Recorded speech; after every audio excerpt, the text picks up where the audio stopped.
வணக்கம்.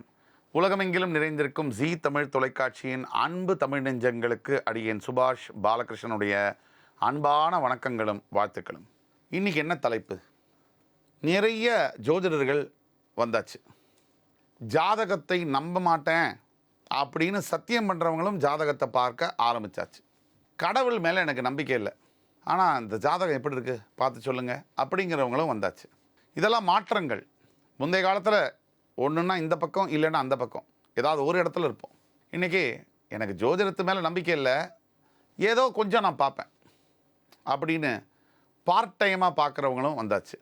இப்போது பகுதி நேரமாக ஜோதிடத்தை பார்க்குறவங்களாக இருந்தாலும் சரி, முழு நேரமாக ஜோதிடத்தை பார்க்குறவங்களாக இருந்தாலும் சரி, கடவுள் நம்பிக்கை இருக்குது இல்லை, ஜோதிடத்து மேலே நம்பிக்கை இருக்குது இல்லை, மக்களுக்கு உண்டான சிக்கல்கள் என்ன? பெரும்பாலான மக்களுக்கு ஜோதிடத்தின் மேலே நம்பிக்கை பெருகுதா, நம்பிக்கை குறையுதா? இதற்கெல்லாம் காரணம் என்ன?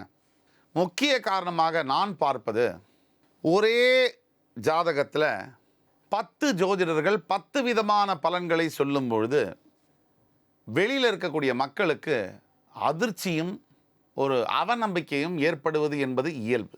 அப்படி ஏற்படுமா அப்படின்னு கேட்டிங்கன்னா, கண்டிப்பாக என் தரப்புலேருந்து ஏற்பட வேண்டிய தேவையில்லைன்னு சொல்லுவேன். இதுக்கு பல உதாரணங்களை சொல்ல முடியும். ஒரு மிகப்பெரிய ஒரு டேம் இருக்குது, நீர்வீழ்ச்சி இருக்குது, அந்த தண்ணி நகரத்துக்குள்ளே வருது.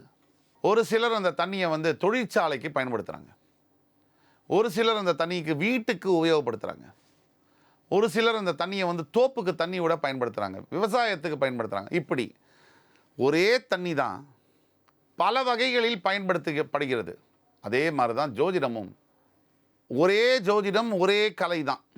அதை பார்ப்பவர்களுடைய அவருடைய அனுபவம், அவருடைய புரிந்து கொள்ளுதல் முறை, அதற்கேற்ப சொல்லக்கூடிய பலன்களும் மாறுபடுகின்றது அப்படிங்கிறது உண்மைதான்.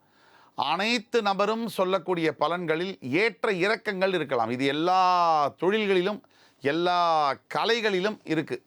ஆனால் நாம் மக்கள் தெரிஞ்சுக்க வேண்டியது என்ன? நீங்கள் சில பேரை நான் பார்த்துருக்கேன், 10-15 ஜோதிடர் யாரை பார்த்தாலும் ஜாதகத்தை கொடுத்து கேட்குறது. அப்படி கேட்கும்போது கண்டிப்பாக குழப்பம்தான் ஏற்படும். நீங்கள் ஒன்று இல்லை மேக்சிமம் உயர்ந்தபட்சம் 2 ஜோதிடர்கள் மேலே நீங்கள் பார்க்க போகும்போது கண்டிப்பாக உங்களுக்கு குழப்பம் மட்டுமே மிஞ்சும். உங்களுக்கென்று குடும்ப மருத்துவர் வைத்துக்கொள்கிற மாதிரி குடும்பத்திற்கு ஒரு ஜோதிடர் வைத்துக்கணும். நல்லதோ கெட்டதோ அவர் சொல்லும்படி குருஸ்தானத்தில் வச்சு அவரை வழிபட வேண்டும்.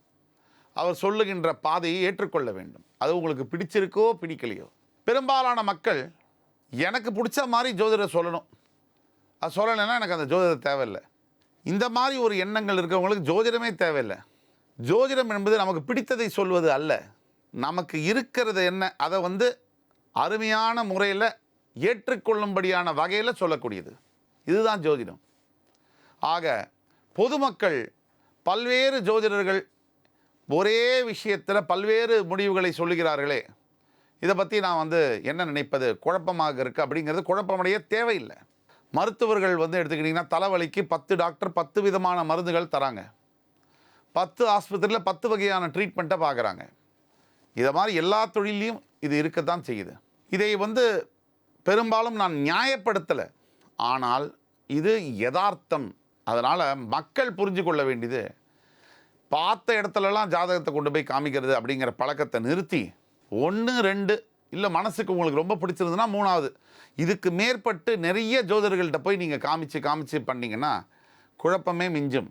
அதனால் ஒரே ஒரு உங்களுக்கு மனதிற்கு பிடித்த குடும்ப ஜோதிடருடன் உங்களுடைய ஜாதகத்தை காண்பித்து உங்களுடைய வாழ்க்கை பலன்களை அறிவீராக. அடுத்து வரும் காணொலியில் வேறொரு சந்தர்ப்பத்தில் உங்களை சந்திக்கும் வரை உங்களிடமிருந்து விடைபெறுவது உங்கள் சுபாஷ் பாலகிருஷ்ணன். நன்றி, வணக்கம், வாழ்க வளமுடன்.